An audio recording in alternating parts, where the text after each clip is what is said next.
Chicago's City Council voted today to pay $5.5 million to victims of police torture that date back from the 1970s into the 90s.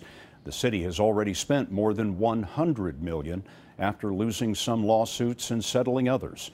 Dean Reynolds has more. John Burge is an old man now, but he was once one of the most feared cops in Chicago, the master of a detective unit that allegedly tortured criminal suspects for decades. Operating out of the notorious Area 2 headquarters, Burge and his men were accused of choking, shocking, burning, and beating people, most of them African Americans, until they confessed. Stanley Rice was recently exonerated after serving 31 years in prison. They beat me out throughout my body. They handcuffed me to some bars, kicked my legs apart, and they beat me in my testicles twice. The unanimous City Council vote approving the $5.5 million in reparations means as many as 80 torture victims could get $100,000 apiece from the city.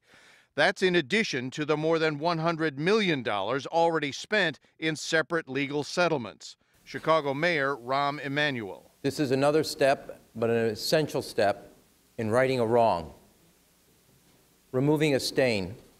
As part of the reparations package, victims and their families can have psychological counseling and free tuition at some community colleges.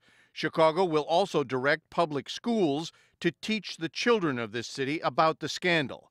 As for John Burge, he was fired in 1993 and later convicted of perjury. He served 4 years in prison and was released from a halfway house in February. But he was never convicted of torture, and despite all the money he's cost this city, Scott, John Burge still collects a police pension of $4,000 a month. Dean Reynolds in our Chicago newsroom. Dean, thanks.